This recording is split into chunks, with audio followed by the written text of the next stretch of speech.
Mutiara Hikmah Official, menyingkap hikmah di balik sunnah.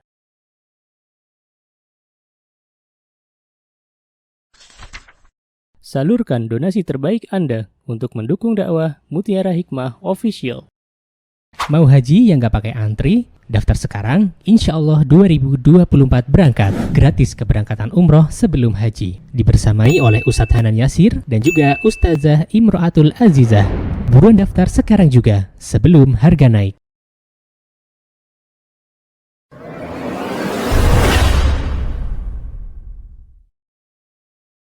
Baik ibu-ibu yang saya cintai karena Allah, pagi ini kita akan melanjutkan menuntut ilmu dalam kitab Tadhkiratus Sami' wal Mutakallim fi Adabil Alim wal Muta'allim karya Ibnu Jama'ah. Dan kita sudah sampai di halaman berapa? 29. Baik, monggo Ustazah Nurul, silakan. Langsung al-faslul awal. Al-faslul awal fi adabihi fi nafsihi wa huwa isna asyara tam'an. An-nawmul awwal dawam muraqabatillahi ta'ala fi sirri wal 'alan wa muhafazatu 'ala khawfihi fi jami'i harakatihi wa sakanatihi wa aqwalihi wa af'alihi fa innahu aminun 'ala ma udahu min al-qulubi wa ma uniha min al-qawasi wa Hasbuk. Baik, jazakillah khair. Ibu-ibu yang saya cintai karena Allah, kita hari ini akan belajar bagaimana adab seorang yang memiliki ilmu. Yang pertama, hendaklah setiap orang yang memiliki ilmu itu, baik itu seorang alim, seorang guru, maupun seorang penuntut ilmu, hendaklah ia harus memiliki sebuah rasa. Rasa yang seperti apa? Rasa merasa diawasi oleh Allah Subhanahu wa ta'ala. Apa rasanya ibu-ibu? Merasa diawasi oleh Allah Subhanahu wa ta'ala. Baik kita sedang bersama-sama hamba Allah yang lain ataupun kita sedang sendirian. Merasa diawasi oleh Allah dalam bahasa Arab disebut dengan muraqabatullah. Dan kita tahu manusia itu terkadang ia lebih mementingkan pengawasan manusia dibandingkan pengawasan Allah. Buktinya apa? Buktinya manusia dia mikir-mikir kalau mau melanggar lampu merah. Kenapa ibu-ibu nggak dilanggar lampu merah? Takut kena hilang. Ada CCTV yang ngawasin, gitu ya? Iya nggak ibu-ibu, gitu nggak? Iya. Atau misalnya ibu-ibu merasa bahwa kalau melanggar lampu merah itu nanti ada kecelakaan, misalnya ya, dapat menimbulkan kecelakaan. Nanti dari ujung sana dia kencang, dari ujung sini kencang. Padahal di tempat kita itu lampunya merah, kita tahu lampu merah harusnya berhenti, tapi kita tetap jalan. Resikonya apa? Resikonya ada kecelakaan.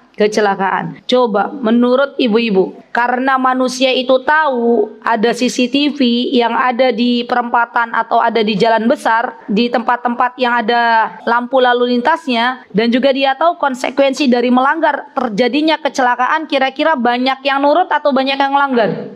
Ayo ibu-ibu. Ibu-ibu kalau lampu merah ibu-ibu tetap terjang atau berhenti? Kenapa berhenti? Ya peraturan gitu ya. Gitu ya, karena ada CCTV. Nah, harusnya kita begitu dalam syariat. Jadi kalau ada rambu-rambu di situ Allah melarang sesuatu, maka kita berhenti. Contoh misalnya, Allah melarang kita untuk berdusta. Ya berhenti dari berdusta. Allah melarang kita untuk berghibah. Ya berhenti dari ghibah. Allah melarang kita untuk mengambil hak orang lain. Ya berhenti mengambil hak orang lain.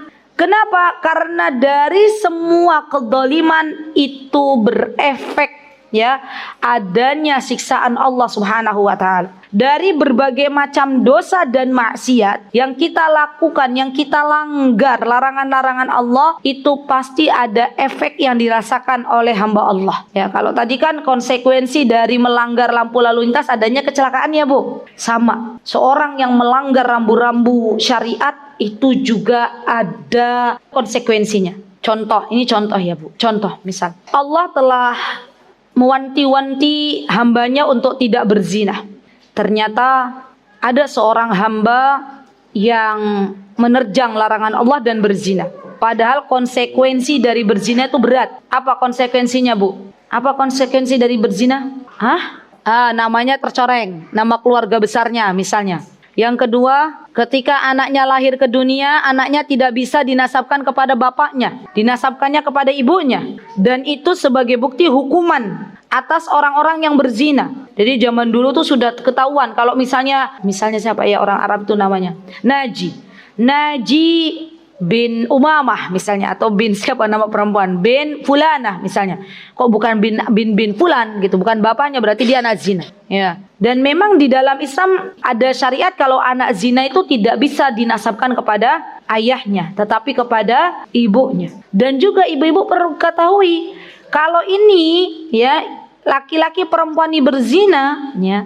Kemudian setelah itu, subhanallah, di tempat kita di Indonesia Raya yang tercinta ini, kadang untuk menutupi rasa malu apa yang dilakukan? Dinikahkan. Nggih mboten. Dan nanti anak ini akhirnya dinisbahkan kepada bapaknya. Padahal ini nggak boleh. Dan ketahuilah kalau laki-laki perempuan ini nggak bertaubat, maka dosa zinanya akan dibayar oleh anak cucunya. Itu konsekuensi dari berzina. Waliyadzubillah. Merinding memang. Ibu-ibu tahu yang namanya dosa zina itu akan dibayar oleh anak cucu? Iya. Dan itu terjadi di sebuah kampung di Jawa Barat. Saya sudah pernah cerita nggak? Jadi di Jawa Barat tuh ada di satu desa itu dari mbah buyutnya berzina, Mbak Tia, sampai anak cucunya berzina.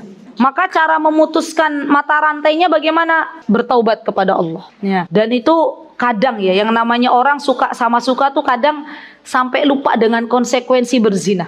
Iya nggak? Yang penting suka sama suka berbuat sesuatu yang dilarang oleh Allah, akhirnya dilanggar itu. Ya, la haula wala quwata illa billah. Jadi ibu-ibu ketahuilah bahwa segala apa yang dilarang oleh Allah itu semuanya adalah dosa. Dan segala dosa dan maksiat itu punya efek samping. Ya, di antaranya apa kata Imam Ibnul Qayyim? Kalau orang kebanyakan maksiat, maka Allah akan halangi dia dari berbuat amal saleh. Yang lain bisa duduk di majelis ilmu, dia berat kakinya duduk di majelis ilmu. Untuk melangkah saja berat. Ada aja alasannya. Itu ternyata efek di antara efek bermaksiat. Allah tidak pilih dia untuk duduk di majelis ilmu. Dan di antara efek bermaksiat, Allah tidak pilih ia untuk menjadi hamba Allah yang bisa sholat duha misalnya. Ya. Dan ini di antara efek sampingnya, dihalanginya seseorang dari beramal soleh. Itu efek samping dari berbuat maksiat. Maka hendaklah seorang penuntut ilmu merasa diawasi oleh Allah, baik dalam keadaan sendiri maupun keadaan bersama-sama. Dan ketahuilah ibu-ibu, setiap kali kita melakukan dosa, ya, dan di sekeliling kita tidak ada orang, maka ketahuilah bahwa ketika kita melakukan dosa, ada Allah di atas kita. Kita tidak sendiri. Dan ketahuilah, kebaikan yang kita lakukan kepada orang lain akan kembali kepada kita. Dosa yang kita lakukan kepada Allah, kepada orang lain, itu juga akan kembali kepada kita. Kalau mindsetnya kita itu merasa diawasi oleh Allah 24 jam, maka yang ada kita takut melakukan maksiat. Ya. Kenapa kita ini, Bu, termasuk saya banyak dosanya. Kita semua banyak dosanya. Hanya karena kebaikan Allah kita ditutup aib-aib kita. Kalau Allah buka aib kita, maka mungkin tidak ada satupun dari kita yang mencintai orang lain. Gak ada. Karena kita terlalu banyak dosa. Maka yuk bismillah. Karena kita saat ini ditutupi aib-aibnya oleh Allah, maka di antara tanda syukur kita senantiasa banyak-banyak beramal solih dikala sendirian. Ketika seorang hamba dia mampu menangisi dosa-dosanya dikala sendirian, maka Allah akan berikan bonus kepadanya. Apa yang Allah berikan? Nanti kelak di akhirat ia termasuk dari 7 golongan yang mendapatkan naungannya Allah. Tangisilah dosa-dosa kita. Dan menangisi dosa itu boleh. Menangisi dosa itu akan mampu melembutkan hati ibu-ibu. Ya, hati yang keras itu adalah hati yang dia tidak pernah menangisi dosa-dosanya. Jadi kalau kita nggak pernah nangis, nggak pernah ingat dosa, maka tanya diri kita masing-masing, sekeras apa hati kita? Masya Allah. Baik. Kemudian di sini kata Syekh, wal muhafadzatu ala khaufihi fi jami'i harakatihi wa sakanatihi wa aqwalihi wa af'alihi. Subhanallah. Dan kalau seseorang itu merasa diawasi oleh Allah, maka sebelum berucap ia berpikir terlebih dahulu. Kira-kira ucapanku ini berfaedah nggak ya? Kira-kira ucapanku ini mengundang dosa nggak ya? Kira-kira ucapanku ini Allah ridho nggak ya? Kira-kira apa yang mau saya ucapkan itu menjadikan Allah murka enggak ya? Itu terus. Begitu pula ketika ia akan melangkahkan kaki. Ia berpikir ulang, kaki ini akan dilangkahkan kemana? Apakah ke tempat-tempat yang Allah ridhoi atau justru ke tempat-tempat yang Allah murkai? Jadi sifat orang beriman tuh harusnya lebih berhati-hati, Bu. Sifat orang-orang beriman tuh tidak gegabah, baik dalam berucap maupun berbuat. Karena dia tahu setiap apa yang dikerjakannya pasti punya konsekuensi mempertanggungjawabkannya di hadapan Allah Subhanahu wa taala. Dan kita semuanya kelak akan mempertanggungjawabkan hal itu. Insyaallah ya. La ilaha illallah. Baik. Nah, di sini sampai Syekh mengatakan fa innahu aminun ala ma udi'a minal ulum wa ma muniha minal hawashi falhum. Lihat. Dan kita itu semua yang Allah berikan kepada kita itu semuanya amanah. Ketika kita tahu ini adalah amanah, maka besok Allah akan tanya, kau gunakan apa matamu? Kau gunakan apa kakimu? Kau perbuat apa dengan mulutmu? Semua dikasih tahu. Masya Allah ya. Dan terkadang kita malu ya ibu-ibu. Kita bisa melihat, tapi kadang kita masih menerjang larangan-larangan Allah. Saudara-saudara kita yang dari lahir nggak bisa melihat, dari lahir sudah tunanetra, itu mereka masih bisa bersyukur kepada Allah. Alhamdulillah masih dikasih telinga. Alhamdulillah masih dikasih kaki. Alhamdulillah masih dikasih mulut. Nah, kita yang Allah telah ciptakan sempurna dengan fisik, kadang kita kalah amal ibadahnya dengan mereka yang diberikan kekurangan oleh Allah Subhanahu wa taala. Maka yuk saya ajak diri saya terlebih dahulu dan teman-teman semuanya, mari kita berbenah, mari kita meminta kepada Allah agar kita menjadi hamba Allah yang lebih baik lagi, lebih dekat kepada Allah, lebih semangat dalam belajar ilmu agama, karena tidaklah sebuah amal kecuali dia harus memiliki ilmunya terlebih dahulu. Baik, monggo Ustazah. Allahu ta'ala ya ayyuhalladzina amanu la taqunullaha war rasula wa taqunu amanatikum wa antum ta'lamun. Suratul Anfal al-ayat 27. Wa qala ta'ala limastufidu min kitabillahi wa kanu 'alaihi syuhada fala takhshawna tawakhshaw. Baik. Syahid inti dari dua ayat ini adalah la takhunullaha war rasul wa takhunu amanatikum. Jadi Allah Subhanahu wa taala mengingatkan kita ibu-ibu agar tidak mengkhianati amanah yang telah Allah berikan. Yang dimaksud amanah itu apa di sini? Amanah dari anggota badan yang telah Allah berikan kepada kita. Hati kita kelak akan mempertanggungjawabkan tentang isi di dalam hati kita. Mata kita kelak akan mempertanggungjawabkan apa yang kita lihat. Karena ini semuanya amanah. Jari jemari kita yang sekarang kadang kita menulis komentar, menulis status, menulis apapun yang kita tulis di media sosial, kelak ini menjadi saksi di hadapan Allah. Maka jangan kita hianati apa-apa yang telah Allah berikan kepada kita dari amanah-amanah yang besar ini. Dan ketahuilah wahai saudariku, jangan sampai kita menyesal ketika hari sudah tidak lagi kita di dunia, ketika kita sudah berada di akhirat dan semua saatnya berbicara di hadapan Allah. Anggota badan kita berbicara, kecuali mulut. Mulut tidak bisa bicara. Ya, dikunci oleh Allah Subhanahu wa taala. Allah ingin tahu dari jari. Jari ditanya, "Dulu kamu waktu di dunia untuk apa kau habiskan jarimu?" "Ya Allah, saya habiskan untuk menulis, menuntut ilmu agama." Oke. "Dulu kau habiskan untuk apa jarimu?" "Saya sukanya ngomentarin orang." Ya misalnya, ada orang mau berhijrah, saya bilang, "Kamu sok suci." Gitu. Wah, itu tuh. Alamat ini ya. Jarinya kelak nanti akan bersaksi kepada Allah. Jadi, tolong ibu-ibu kalau mau nulis sesuatu pikir lagi. Kalau mau berucap pikir lagi. Karena semuanya akan kembali kepada kita. Masya Allah. Baik. Kemudian ayat yang kedua di sini, kita ini termasuk orang-orang yang Allah berikan penjagaan ya, dan Allah berikan semuanya untuk kita agar bisa lebih dekat dengan Allah Subhanahu wa taala. Tapi ternyata kadang kita mengkhianatinya. Baik, qala Syafi'i, monggo Ustazah. Qala Syafi'i laisa ilmu ma turis ilmu ma anfa. Baik. Apa kata Imam Syafi'i ibu-ibu? Ayo, ibu-ibu ada yang tahu nggak? Imam Syafi'i itu namanya siapa? Ibu-ibu, ayo, Imam Syafi'i namanya siapa ya Imam Syafi'i?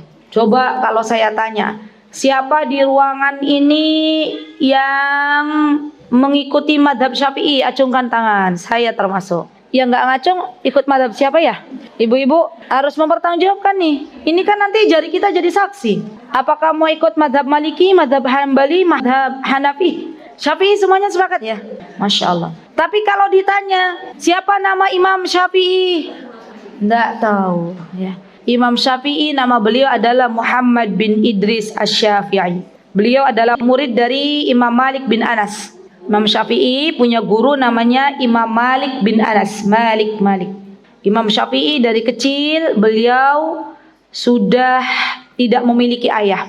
Ya, dididik oleh single parent, oleh ibunya, oleh seorang janda, dan ibunya ini salihah. Ya, dari kecil memang Imam Syafi'i dididik belajar ilmu agama. Maka tidak heran usia Imam Syafi'i 14 tahun beliau sudah jadi mufti. Apa itu mufti? Orang yang memberikan fatwa. Masya Allah. Jadi Imam Syafi'i itu Masya Allah luar biasa. Dan Imam Syafi'i itu belajarnya itu berpetualang, Bu. Dari satu negeri ke negeri berikutnya. Beliau lahir di Gaza. Tahu Gaza nggak? Gaza. Yang sekarang lagi rame. Ya. Beliau pernah menuntut ilmu di Yaman. Beliau pernah menuntut ilmu di Basrah. Beliau pernah menuntut ilmu di Mekah. Di Mekah juga lama. Beliau juga pernah menuntut ilmu di Madinah. Ya. Dan terakhir beliau tinggal di Mesir dan diwafatkan oleh Allah di sana, di Mesir. Ya. Jadi Imam Syafi'i ini termasuk seseorang yang banyak sekali ilmunya, ya, dan menjadi teladan bagi para murid-muridnya. Apa yang beliau katakan ini bagus nih. Apa perkataan Imam Syafi'i? Laisal ilmu ma hufidh. Bukanlah ilmu itu sesuatu yang hanya dihafal saja. Bukan. Ilmu yang sejati itu bukan sesuatu yang cuman dihafal tok, bukan. Ilmu yang sejati itu yang seperti apa? Al ilmu manafa'. Ilmu yang bermanfaat. Ini yang dinamakan ilmu sejati. Maksudnya bagaimana Ustazah ilmu yang bermanfaat? Ilmu yang bukan hanya didengar, masuk lewat telinga, dihafal, setelah itu ditutup. Bukan itu yang dimaksud. Tapi ilmu yang didengar, kemudian ia mampu atas izin Allah untuk mengamalkannya. Itulah ilmu yang bermanfaat. Masya Allah, saya kemarin berjumpa dengan salah seorang ibu, ya. Ibunya itu baru belajar agama. Kita ngobrol-ngobrol masalah apa waktu itu? Masalah ain. Ya, ain tentang tidak memajang foto di media sosial. Dan waktu itu saya tahu ibu itu pasang profil fotonya beliau. Ya, ketika kita ngobrol-ngobrol, ya ternyata bahaya ain itu luar biasa, bisa dijadikan sebagai bahan santet. Tahu bahan santet enggak? Fotonya tuh diambil, dijadikan, ditaruh di dukun, terus jadi sarana menyantet. Nah, Masya Allah, padahal itu ibunya baru ngaji pun baru beberapa kali. Itu beliau langsung merubah foto profilnya jadi foto pemandangan. Nah, artinya berarti ilmu yang beliau dapatkan itu manfaat. Masya Allah. Jadi itu loh, Bu. Ilmu yang bermanfaat tuh kalau kita tadinya melakukan maksiat, yang tadinya kita mungkin tidak tahu, Allah beritahu langsung dia mau berubah. Nah itu tuh, langsung mau mengamalkan.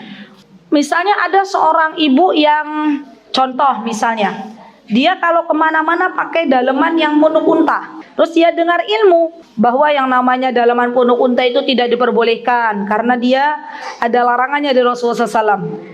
Maka ibu ini ya pulang dari majelis ilmu sudah gak mau lagi pakai daleman punuk unta itu. Itu ilmu yang bermanfaat. Jadi, dan Masya Allah ya ibu-ibu, tolong dengarkan baik-baik. Kita tuh gak pernah tahu loh, gak pernah tahu siapa yang Allah berikan ilmu yang bermanfaat. Bisa jadi orang yang sudah lama ngaji, tapi ternyata ngajinya itu ilmunya hanya untuk perhiasan semata. Masuk telinga kanan, keluar telinga kiri. Ada juga yang baru ngaji langsung tek ke dalam hati. Yang masalah punuk unta itu, daleman punuk unta itu, saya terkesan dengan ibu-ibu penjual daleman punuk unta di pasar Klewer di Solo. Ya. Jadi ketika saya waktu itu dosa di kepala seorang wanita menjelaskan itu, ibu itu datang, Ustazah saya tobat deh sama Allah, nggak mau lagi jualan itu katanya ya. Terus alhamdulillah ada yang membeli dagangan beliau, tapi dengan syarat daleman punuk untanya buat cuci piring. Betul.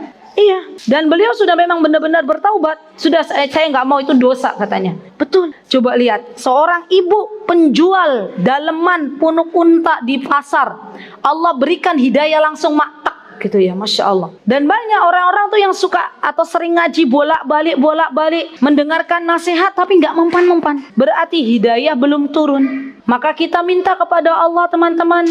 Apa yang kita pinta setiap hari? Allahumma inni as'aluka ilman nafi'an wa rizqan thayyiban wa amalan mutaqabbalan. Terus ada lagi satu doa, Allahumma inni as'aluka al-huda. Huda itu petunjuk. Wat-tuqa wal-afafa wal-ghina. Itu dibaca, ya muqallibal qulub tsabbit qalbi ala dinik. Nah, itu dibaca. Karena memang namanya hidayah itu mutlak di tangan Allah, hidayah taufik. Maka kita minta kepada Allah agar apa yang kita dengar dari sebuah ilmu menjadi ilmu yang bermanfaat. Baik, next monggo Ustazah. Wa min dalik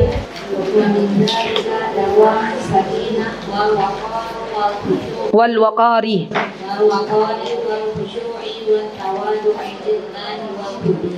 ya, lanjut.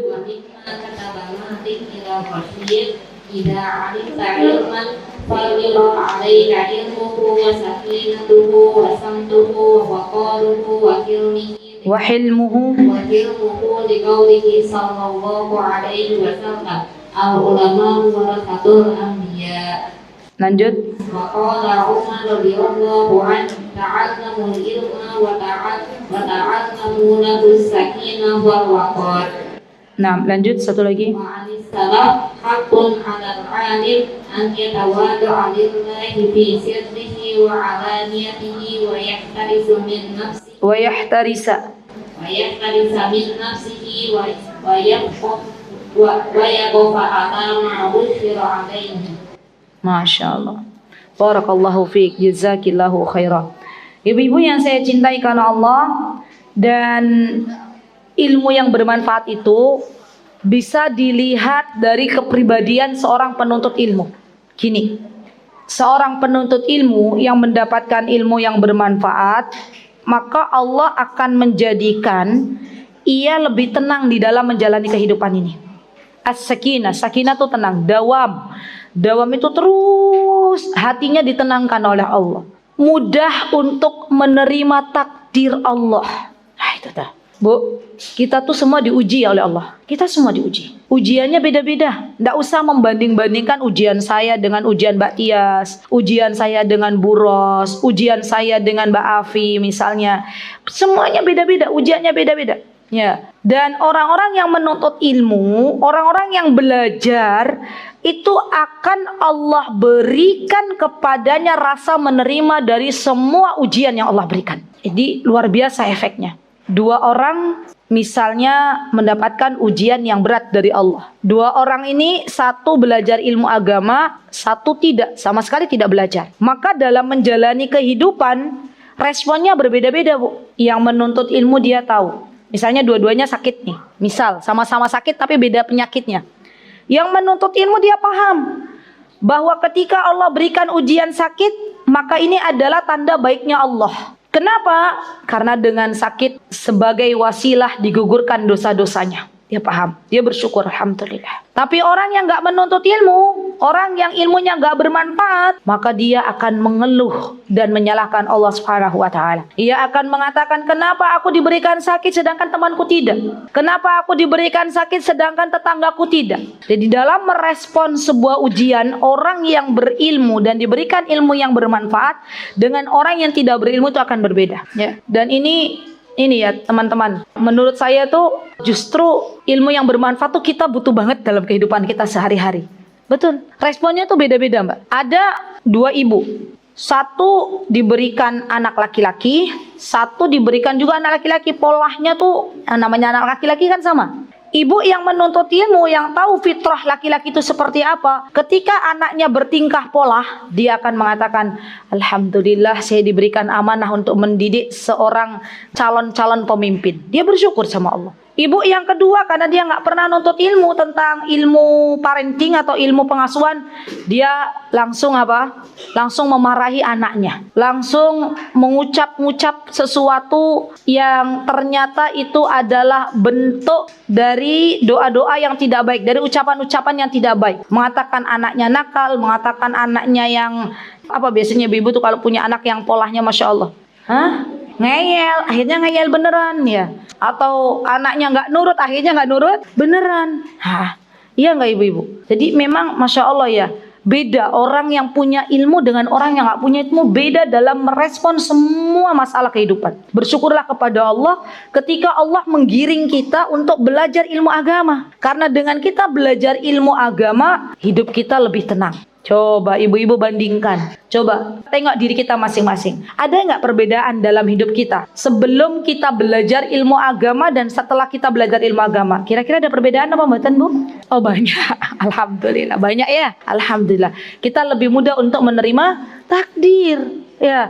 Karena kita paham bahwa ternyata Allah itu maha baik. Ketika Allah itu memberikan kepada kita sesuatu yang tidak kita harapkan, ternyata itu salah satu cara Allah mengangkat derajat kita. Ya, Allah tahu kalau sesuatu yang kita harapkan Allah berikan, maka kita bertambah sombong misalnya, waliyadzubillah.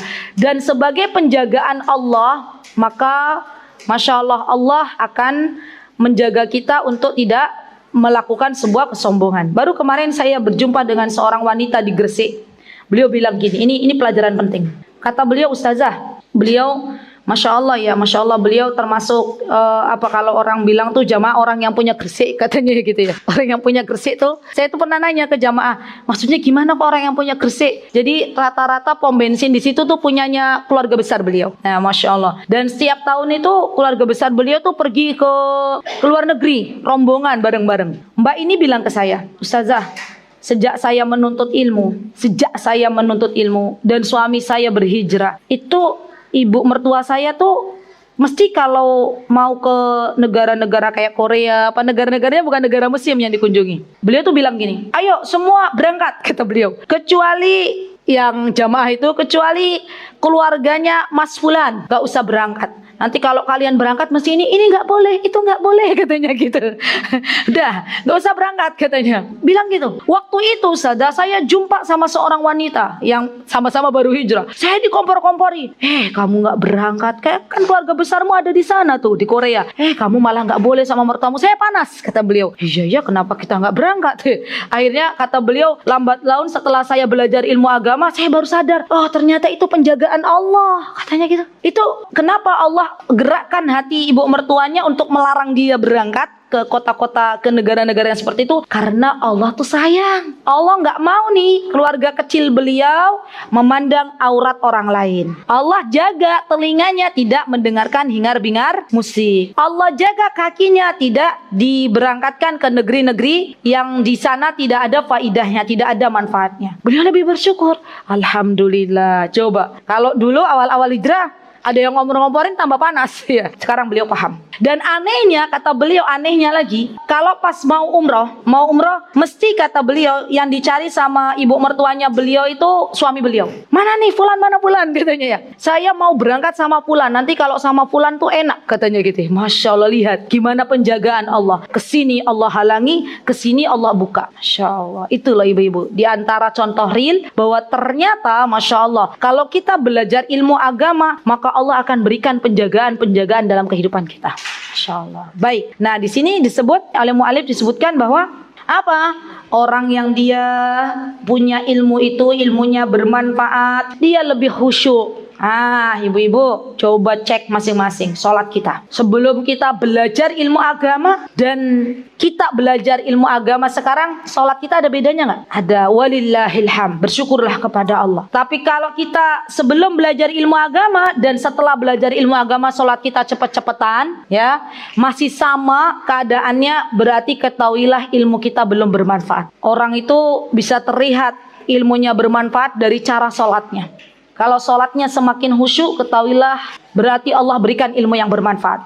Ya, karena paham dia bahwa sholat itu salah satu ibadah dalam rangka bermunajat kepada Allah Subhanahu wa Ta'ala. Baik. Kemudian orang yang punya ilmu agama dan ilmunya itu bermanfaat, teman-teman, maka dia akan menjadi orang yang tawadhu. Wat tawadhu itu orang yang rendah hati. Jadi Masya Allah ya teman-teman, dalam kehidupan itu sunnatullah, orang yang semakin lama belajar, kalau belajarnya niatnya lurus, memohon ridhonya Allah, dan Allah berikan keridhoannya, maka semakin lama belajar tuh dia akan semakin berkata begini, saya tidak ada apa-apanya kalau dibandingkan dengan fulanah, gitu loh. Saya tidak ada apa-apanya kalau dibandingkan dengan ilmu Allah yang cukup luas. Ilmu yang baru saya cari di Wingko itu kalau dibandingkan dengan baru seperti kuku kita gitu loh, belum ada apa-apanya ya. Dan itu Allah yang memberikan. Tapi kalau ada seorang penuntut ilmu justru semakin sombong, merendahkan orang lain, mengatakan orang lain lebih rendah daripadanya, maka ketahuilah ilmunya belum bermanfaat. Kan saya sering mengatakan, Bu, tolong jangan rendahkan orang lain. Bu, tolong jangan rendahkan orang lain. Sekalipun kita lihat orang itu bermaksiat, bukan kita merendahkan orangnya, tapi kita doakan orang itu agar Allah berikan hidayah. Ya, jadi itu yang harus kita biasakan dalam kehidupan sehari-hari. Ya, baik.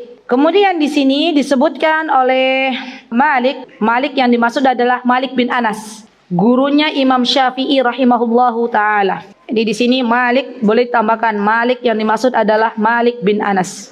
Ila Rasyid itu ini ada di catatan kaki di buku teman-teman. Yang dimaksud dengan Malik adalah huwa Malik bin Anas bin Malik bin Abi Amir bin Amru al-Asbahi al-Humay al-Hamiri Abu Abdullah al-Madani al-Faqih Imam Darul Hijrah.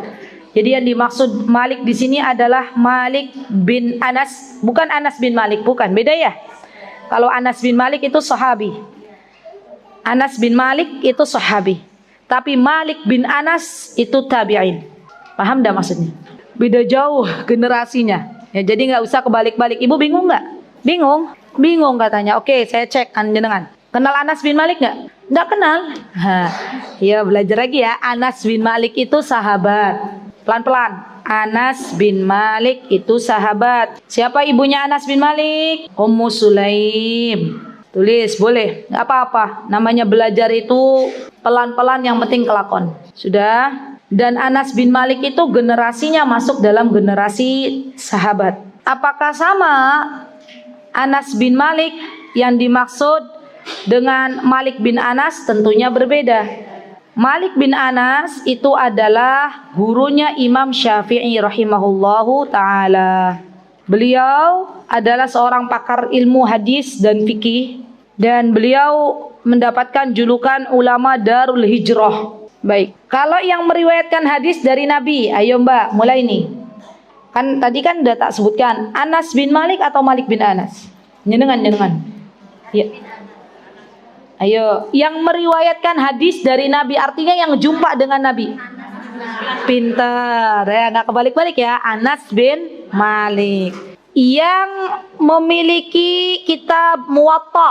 Ayo, Anas bin Malik apa Malik bin Anas? Malik bin Anas. Insya Allah ya bisa dipahami ya ibu-ibu. Jadi beda antara Anas bin Malik dengan Malik bin Anas.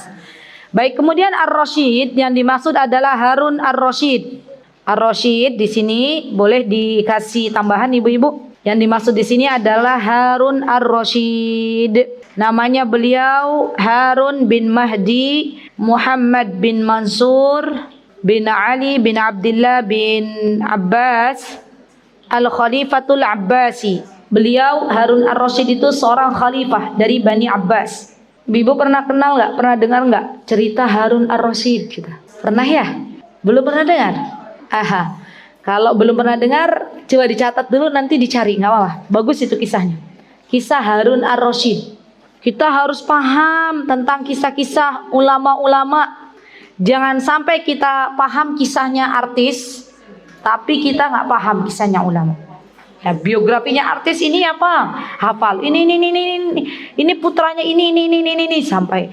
Apalagi kita hafal biografi tokoh politik. Wah, kan zaman sekarang tuh lagi ini ya, negeri Indonesia itu lagi rame-rame politik ya ibu-ibu ya. Kenapa? Saya kemarin di Surabaya ahad-ahad.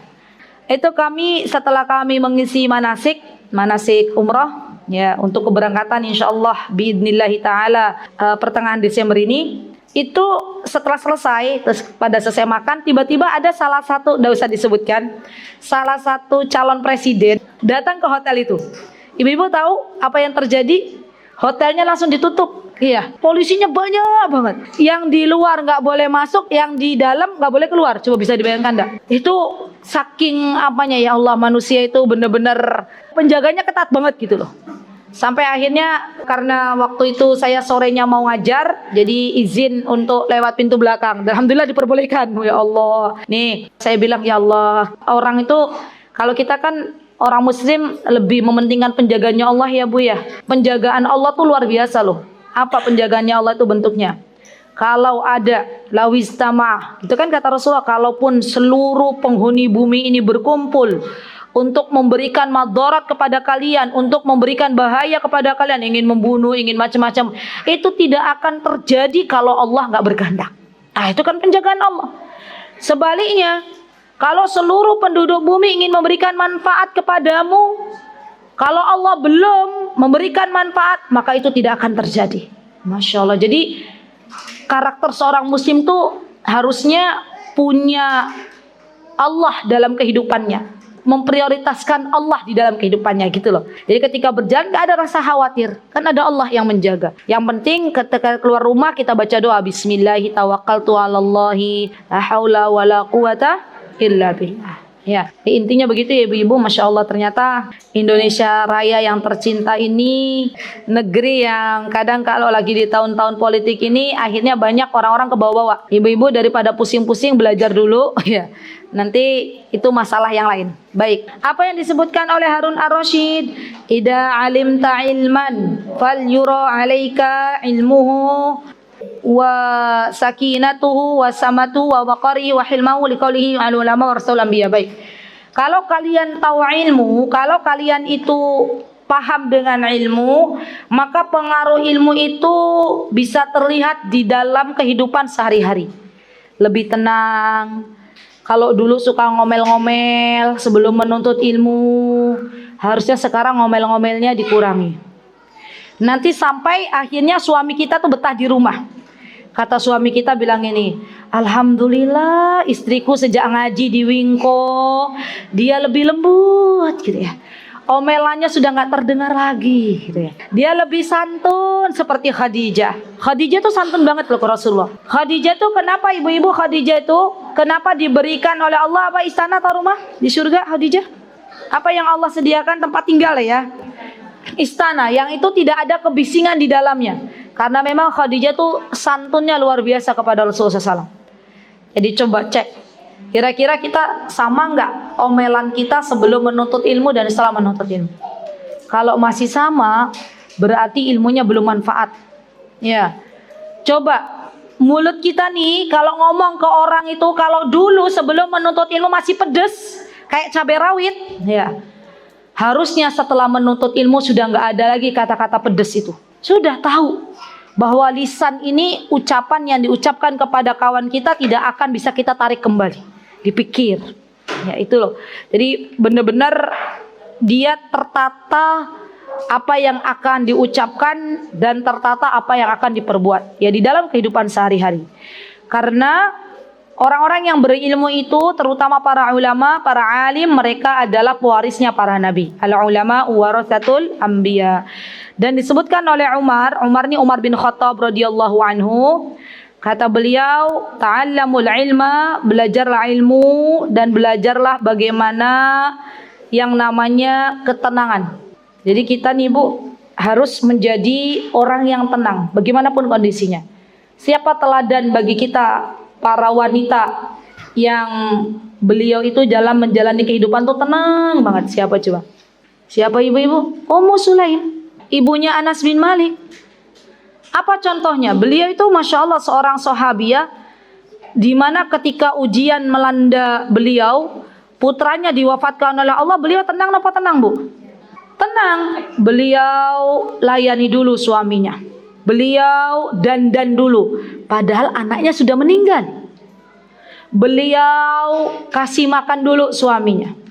Coba saya mau tanya, ibu-ibu kan penuntut ilmu kan? Ya, berarti anak cucunya Ummu Sulaim. Kalau posisi kita di posisi Ummu Sulaim, kira-kira gimana? Hah? Panik, guling-guling, telepon-telepon, nangis ya. Suaminya datang boro-boro disambut, malah diomel-omelin, kemana aja tuh, teleponku nggak diangkat-angkat gitu ya. Ada nggak yang diantara kita begitu? Ini darurat pak gitu ya. Anaknya sampai nggak bisa diselamatkan, meninggal dunia gitu ya, malah suaminya disalah-salahin. Kan kadang begitu ya ibu-ibu tuh ya. Ya, padahal Ummu Sulaim tuh tenang banget tuh, diem, tenang. Setelah Abu Thalha kenyang, kemudian coba ibu-ibu bayangkan ya Ummu Sulaim, ya Allah saya aja belum bisa kayak Ummu Sulaim. Setelah Abu Thalha semuanya dilayani, perutnya dikenyangkan, nafsunya diberikan, masalah maksudnya dilayani. Ummu Sulaim coba menata kata. Ummu Sulaim tuh langsung nggak bilang ini, Abu Thalha, lihat putramu sudah is dead gitu ya, enggak bilang gitu. Ummu Sulaim tuh bilangnya apa? Bilangnya dan juga nggak bilang gini, Abu Thalha tahu nggak, di rumah ini sudah ada jenazah. Tadi saya sejam layanin gitu ya. Ini anak gitu bukan. Ummu Sulaim ditata tuh kata-katanya. Apa kata Ummu Sulaim? Suamiku gitu ya, pangeranku. Kalau gitu ya, Masya Allah ya, kok bisa mampu, Masya Allah itu benar-benar ya Allah. Wanita yang memang Allah berikan banyak keutamaan. Bisa mampu mengolah, kalau menurut ibu-ibu, to the point aja gitu ya. Ummu Sulaim tuh bilang, suamiku coba kalau misalnya kita meminjam sesuatu gitu ya dari tetangga kita, ternyata tetangga kita itu meminta kembali, kita tuh ngasih nggak? Apa kata Abu Thalha? Yo ngasih kan, tuh bukan punya kita. Setelah tahu suaminya tahu menerima itu, maka baru Ummu Sulaim bilang, anak itu amanah. Allah yang memberi, Allah jua yang mengambil. Inna lillahi wa inna ilaihi rajiun. Kata Abu Thalha begitu.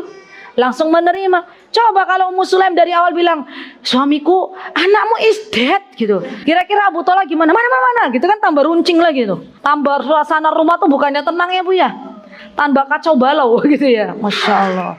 Coba ya Allah, itu Ummu Sulaim. Dan tahu ibu, Ummu Sulaim tuh bukan hanya sosok istri salihah loh. Ummu Sulaim tuh figur penuntut ilmu sejati. Buktinya apa? Beliau termasuk perawi hadis.